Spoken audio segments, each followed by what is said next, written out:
Infrastructure is crumbling and the problems are only getting worse. The pressure to find solutions is hot. Let's talk about why American cities have no water, no electricity, and no money to fix their infrastructure problems. Welcome to the Infrastructure Hot Seat Podcast, hosted by Chad Smeltzer. Hi, everyone. Welcome to the Infrastructure Hot Seat Podcast. My name is Chad Smeltzer. I am your host. Today's guest is Jake Nanti, who is the HK Solutions Regional Manager. Thanks for joining me, Jake. Yeah, thanks for having me, Chad. I appreciate it. Yeah, I thank you for your time. And I know we've been trying to hook this up, and you've been a busy man out there grinding, getting those infrastructure projects lined up, I'm sure, by the end of the year. Let's learn a little bit about you and excuse me, how you got into to infrastructure. What made you get into this business? Yeah, it was I guess an accident, but it was a good accident to have. So little background about myself. I grew up in northern Minnesota, lived there about 23 years. The northern Minnesota is predominantly an iron ore economy. A lot of the males will go into the mining industry up there and work in the mines, and then so predominantly a mining economy. After high school, went to college. Actually got a degree in graphic design, of all things, and found out it wasn't for me. It was a flooded industry. A lot of that stuff was being kind of subsidized by freelance artists and stuff like that. So I just knew there was no long-term goal in that industry for me. So I went into the mines. I started off on a mining project up in northern Minnesota. It was a new construction mine, an iron ore facility at the time. Worked there for about 4.5, 5 years. And then the mines is a roller coaster. So it's layoffs, and you're just kind of riding the economy with how the mining is going. So I went through a layoff and moved down to the Twin Cities metro area and took my construction background from the mines. I was a field lead at the time, working with multiple general contractors on site on behalf of the mine, with a lot of the construction that was going on site, overseeing a lot of that. Took that background and got into commercial construction. And okay. I worked for a company down in Blaine, Minnesota, doing I was their commercial construction estimator for a long time. And then they were a small company. I knew I wanted to do something bigger, and lived in Rogers, Minnesota at the time. Got on Indeed, and I found HydroClean. I applied for an inside sales or inside estimator role there with them, and was hired in April of 2018. Okay. Been with them now almost 6 years, but about a year into my estimating role, if not even less, I was quickly promoted to outside sales and sales manager. So I love the industry. It's been fantastic. I've learned a lot. I've been a sponge throughout this time, learning from lots of people in our industry, and then also in our company. There's a lot of knowledge there. So I've had really good mentors over the years that kind of paved the way for me to grow and succeed in an RSM position with municipal sales and underground infrastructure within HydroClean, or HK Solutions Group now. So that's awesome, man. Well, thank you for what you do. That's the most important thing, because as you said, the mining industry, construction, those are just thankless jobs typically, and they're out of sight, out of mind, as it always is. And, we don't really have a lot of guys like yourself that are willing to get in there and make a difference in infrastructure. So where do you see infrastructure now? Is like, you're talking about the mining industry, construction, you were in that world. What was the transition like, I guess what I wanted to ask, from like in that role to sales? That had to be a huge transition. It was, yeah. So I had no sales background prior to coming to HK, and I'm a personable guy, so I like to talk. I like to get along with people. I find a common connection with people in construction industry. It's a hard industry, like especially as a young guy. You have lots of people. They're hard-headed people it's just a difficult industry to get into. But once you are you're confident about who you're talking to and what you're talking about, really that respect is starting to get gained from, people that are been in the industry a lot longer than you have a lot more knowledge than you might have too. But I think part of that, dealing with, construction workers, they're not the easiest people to deal with on earth. But taking that and then getting into sales, the transition, yeah, at first it was difficult. But it's finding that common ground with, a customer, a municipality, or an engineering firm. I like to, talk, find out a little bit about them, not get straight into business or sales in a way. And I think it just really helped. I'm easy to talk to. I'm not pushing sales down your throat all day long. It just worked out really well for me. I think it was, a difficult transition, but once I started getting into it, it just was second nature to me. So Yeah. Building relationships is a skill set you definitely have, just by, not doing the scripted, like push products. It sounds like right down someone's throat as soon as you meet them. And that's one of the things I see now with sales in this digital world that's happening is they just get these scripts. And I'm like, well, you didn't even ask about me. How do you even know I even want your product or even care about your product? I'm seeing little stuff like that that's going on now where you and I have that kind of personable skills where we actually relate and just want to get to know the people. And honestly, just, I'm sure you're kind of the same way. It's like, is there a relationship here to be had or isn't there? Because if I was selling, well, when I sold sewer stuff, just like you are, it was always a relationship in whether I could provide value or not. Right. I mean, that's really what it comes down to. Have you seen the same kind of stuff going for on, sure. like sales, like different type of ways we're selling to different government decision makers and things?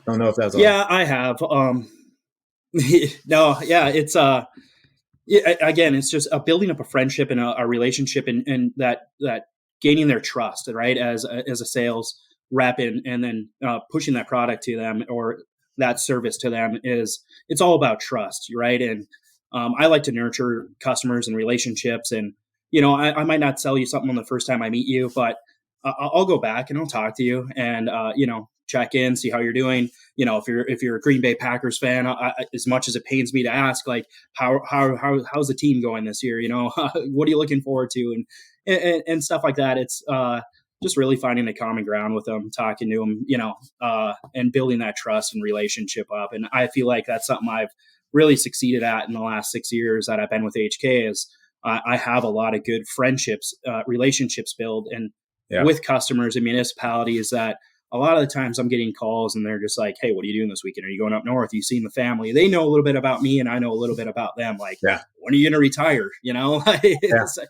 who do I talk to next? So it's, no, it's good. Building that friendship and that connection, and, finding that common ground, I think is a great way to transition into sales and continue that relationship going forward. So that's the best way to describe how it works. I mean, really, when you develop these relationships, you do kind of have a sense of like a friendship that you care about, and you want to make sure that they're taken care of just as much as you hope that they think about you the same way, right? That's the benefit of having these type of relationships in business to government. I think they're special versus B2B kind of stuff where it's just numbers and driven, by numbers. Really, that's really what it comes down to in those kind of atmospheres. sure. Where government sales is a little more relationship focused. How can we build this together? How we can improve your infrastructure and be a part of the communities?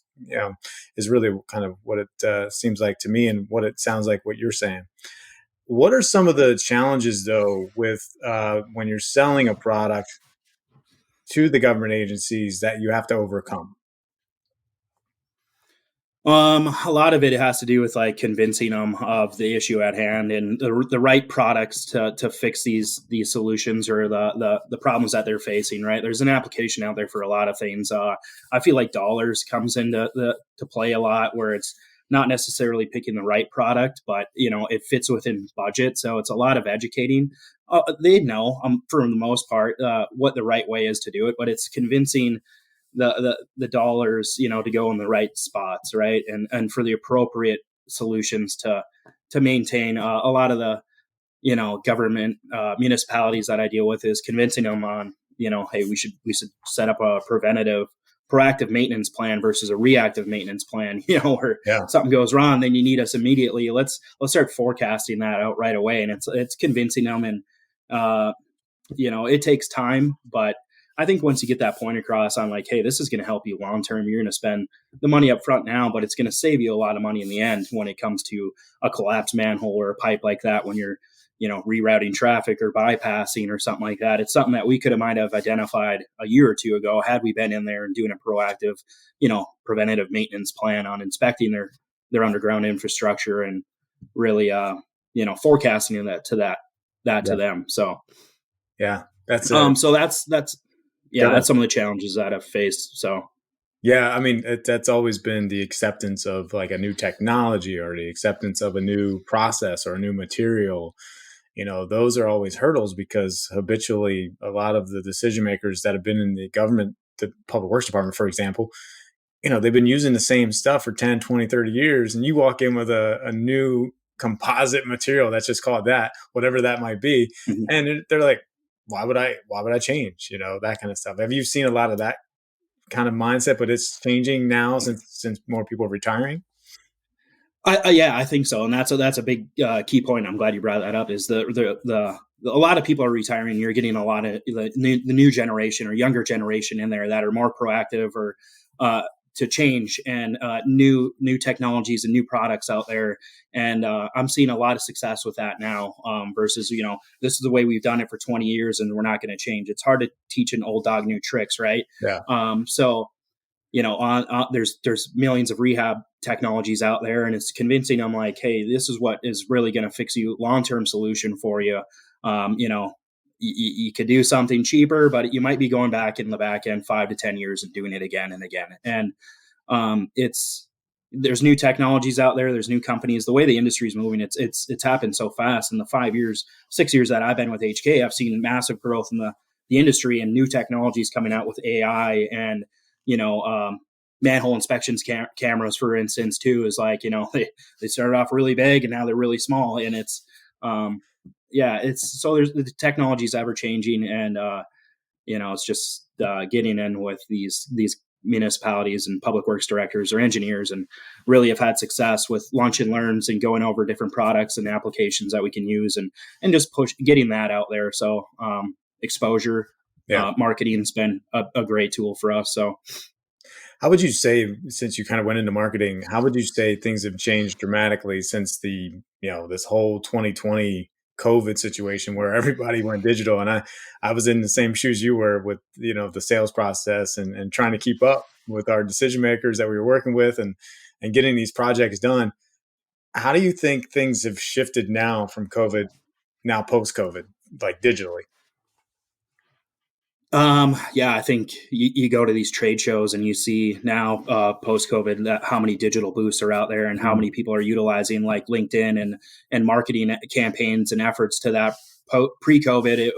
I didn't think it was as much. What I noticed at going to trade shows and it was a lot of verbiage on banners and stuff like that. Just really didn't get the point across, right?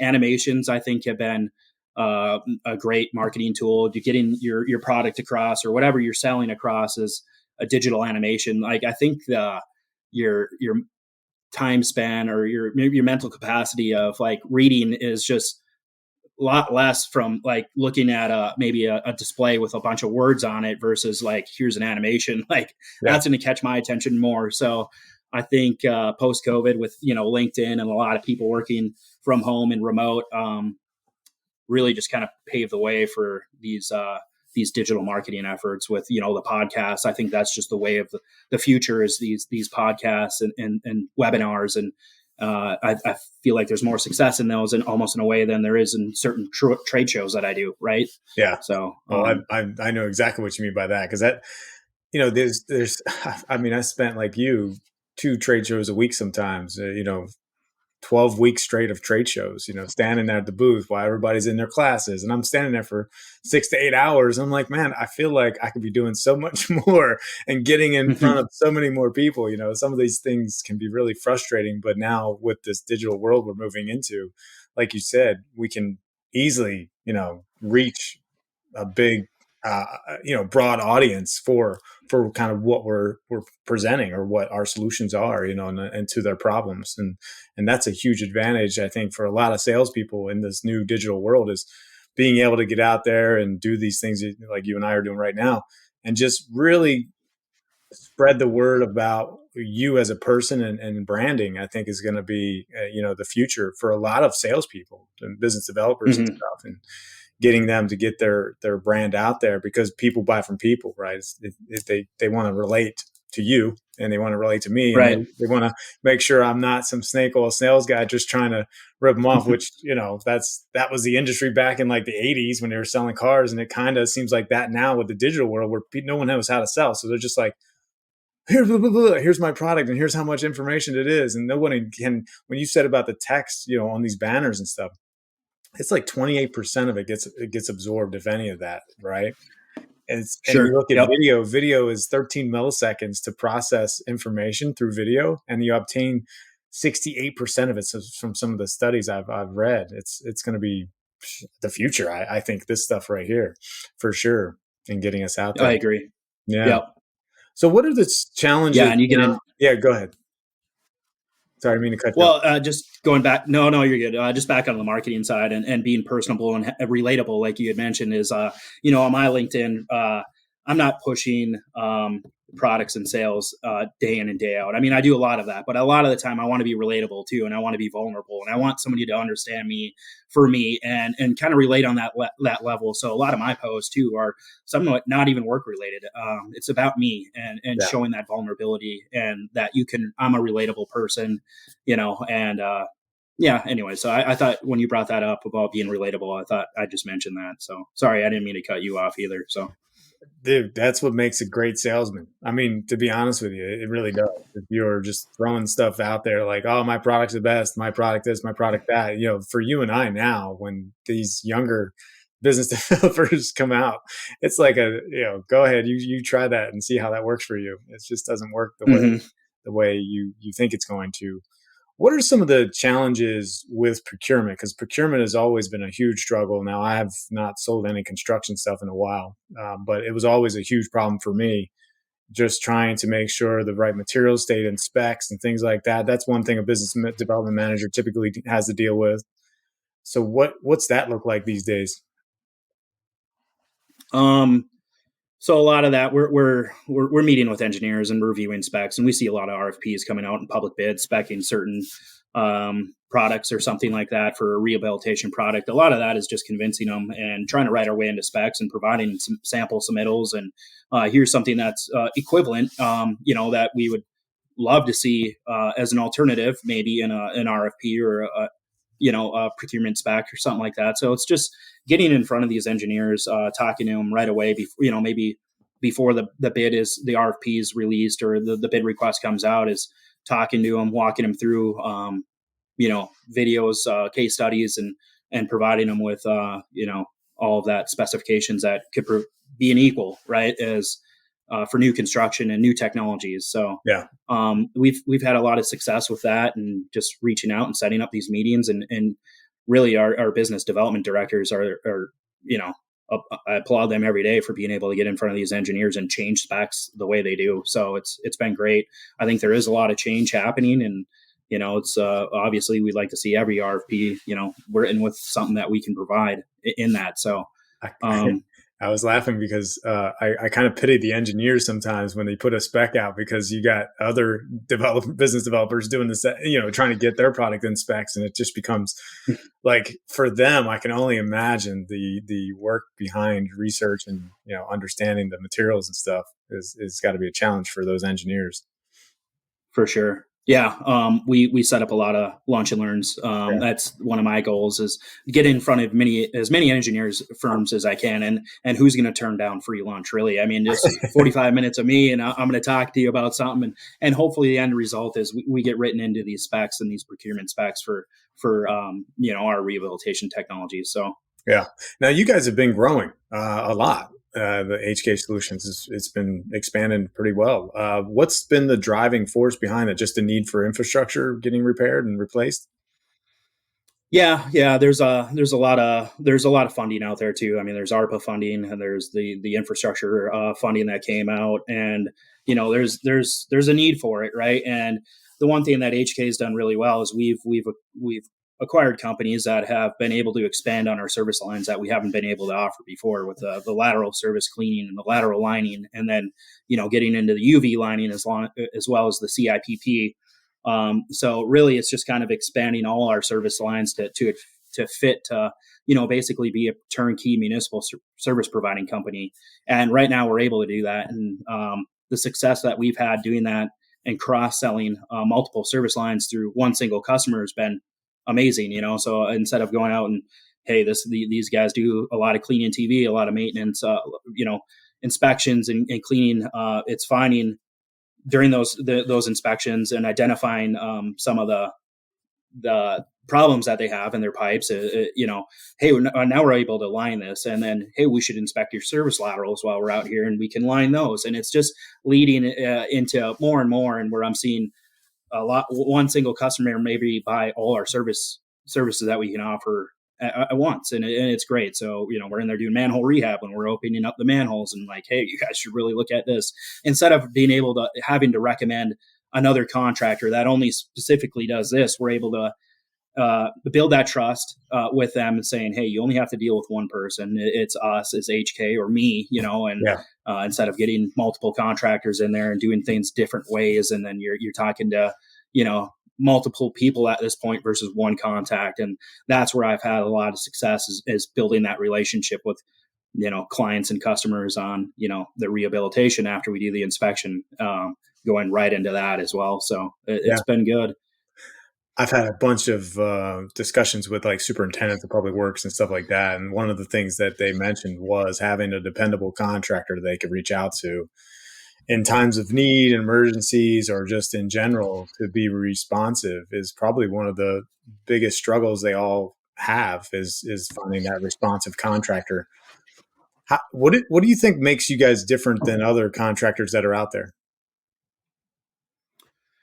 I think again, I kind of touch on it is like, I don't know if a lot of the contractors or competitors of mine that are offering multiple service lines, Mhm. like the rehab and the manhole rehab. And,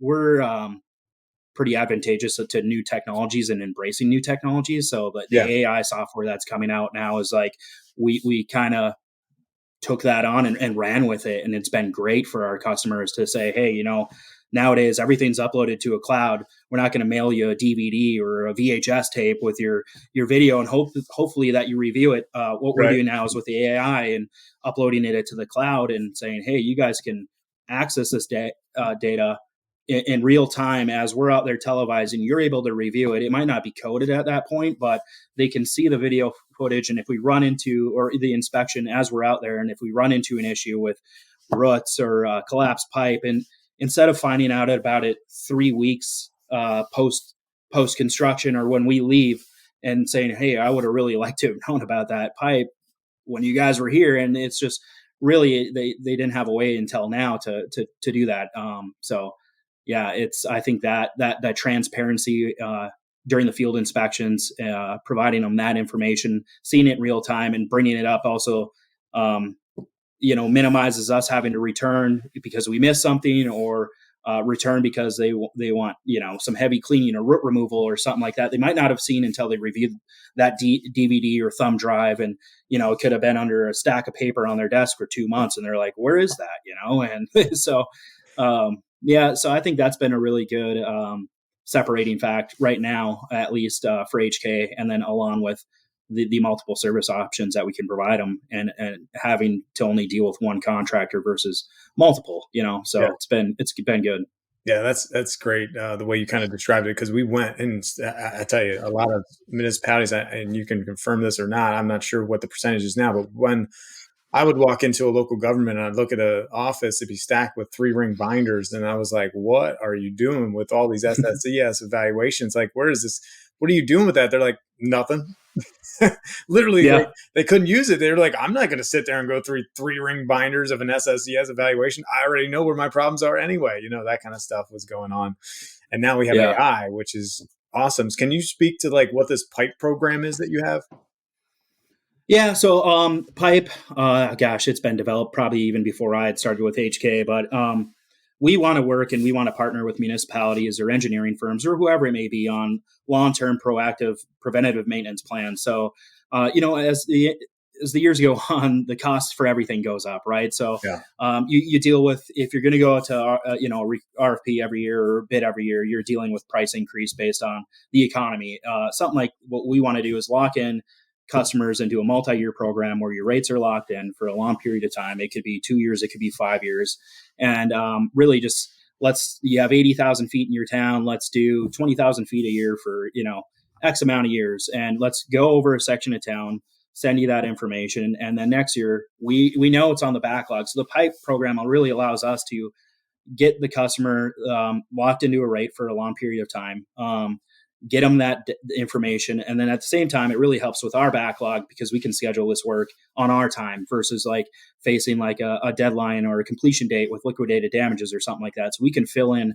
I live in Minnesota. In the winter months, it gets cold up here, and it sucks sometimes, right? Yeah. So finding work and getting work in the winter in Minnesota is difficult. But if we have these pipe programs set up with municipalities, we're able to use this to fill in backlog year after year, and we can forecast that. So it's a really benefit to the customer as well, because we want that data, we want that information, and we're willing to provide you a discounted rate to get that, so we can look at now, hey, where are your problems and how can we help you fix those? So the pipe program is really good. We're offering a 10% discount code for discount on any work that you do, as long as you're a pipe customer. So if you want to do rehabilitation or lining, you're going to get 10% discount for that. Manhole rehab, 10% discount. So it's a good benefit for the municipality, and it really gives us the data that we're out to get anyways. So Yeah.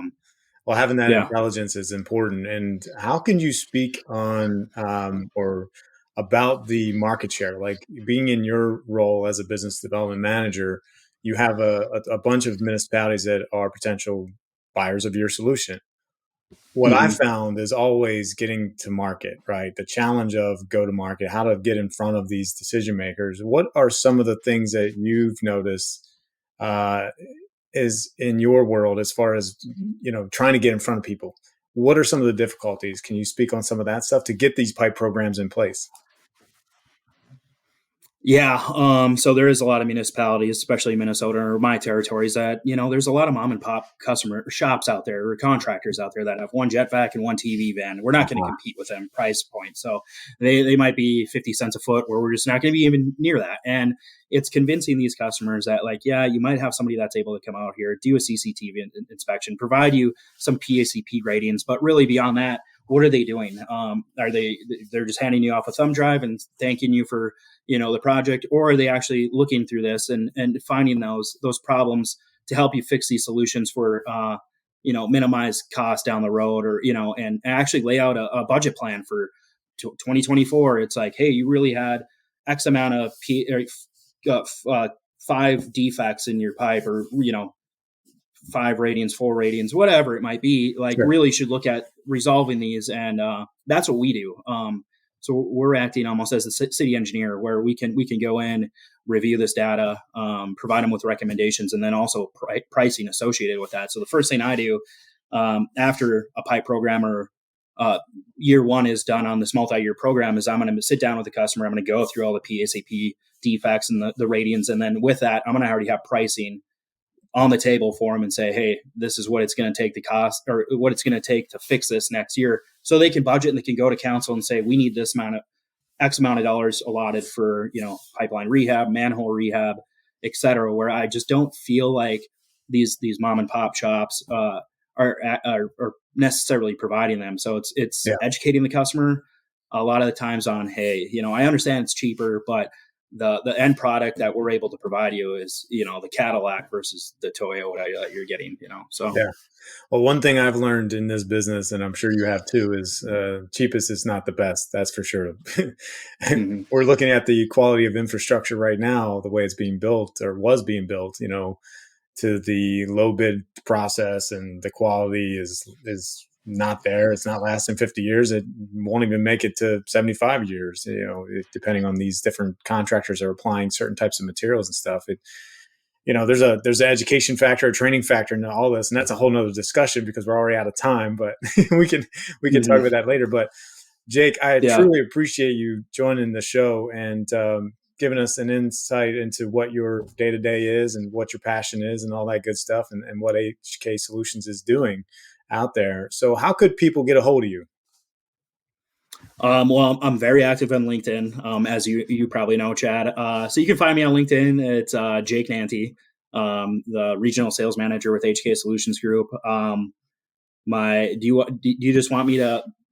It's up to you, put out my email, or however you want people to. Don't put out your cell phone number. I encourage you not to do that. Well, unless you want. I encourage everybody to find me on LinkedIn. Follow HK Solutions Group on LinkedIn too. You can find a lot of good information coming from our main page, and then also I'm putting out like subsidiary case studies and stuff like that, and projects that I face day to day on mine. So there's a lot of good information out there. Find me on either page. So love it, man. I appreciate you having me.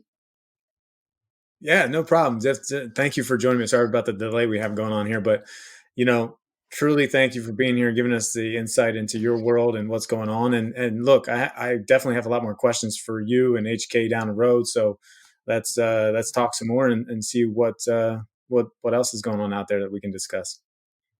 Yeah, that'd be great, Chad. Thanks, man. I'm looking forward to that. So lots to talk about, and I appreciate you again. So thank you for listening to the Infrastructure Hot Seat Podcast.